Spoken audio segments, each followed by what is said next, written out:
இந்திய சினிமாவின் தந்தை திரு தாதா சாஹிப் பால்கே அவர்கள் அமெரிக்கா, இங்கிலாந்து, பிரான்ஸ் போன்ற நாடுகளில் திரைப்படத்துறை பரவி எல்லாரும் திரைப்படமாக எடுத்துக்கிட்டு இருக்கும்போது அந்த கலையை நம்ம இந்தியாவுக்கு கொண்டு வரணும் அப்படின்னு திரு தாதா சாஹிப் பால்கே அவர்கள் இங்கிலாந்துக்கு போய் அங்கே சிசில் ஹெப்வர்த் அப்படின்றவர்கிட்ட அசிஸ்டண்டாக சேர்ந்து அவர்கிட்ட திரைப்படம் பற்றின நுணுக்கங்களை எல்லாம் கற்றுக்கிட்டு இந்தியாவுக்கு திரும்பி வந்து ராஜா ஹரிச்சந்திரா அப்படின்னு ஒரு படத்தை எடுக்கிறாரு.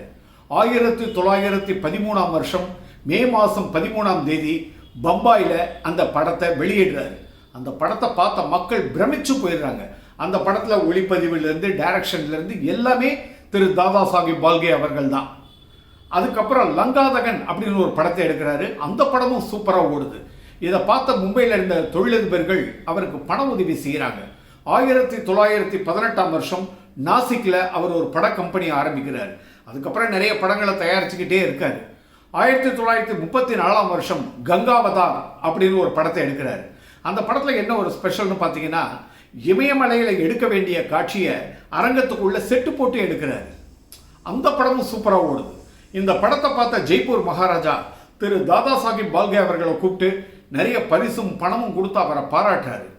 இந்தியாவில் பிற மாநிலங்களில் இருக்க நிறைய பேர் இதை கேள்விப்பட்டு பம்பாய்க்கு போய் தாதா சாஹிப் பால்கே கிட்ட திரைப்படம் பற்றின நுணுக்கங்களை கற்றுக்கிட்டு பல மாநிலங்களில் அவங்க திரைப்படத்துறையை விரிவுபடுத்துகிறாங்க. ஸோ இந்திய சினிமாவின் தந்தை என்று அழைக்கப்படுபவர் திரு தாதா சாஹிப் பால்கே அவர்கள். இன்னைக்கும் திரைப்படத்துறையில் சாதனை படைச்சவங்களுக்கு திரு தாதா சாஹிப் பால்கே பெயரில் விருதுகள் கொடுத்து கௌரவப்படுத்துகிறாங்க. இந்த தகவல் உங்களுக்கு பிடிச்சிருந்ததுன்னா உங்கள் நண்பர்களுக்கு ஷேர் பண்ணுங்கள். எங்கள் சேனலை சப்ஸ்கிரைப் பண்ணுங்கள்.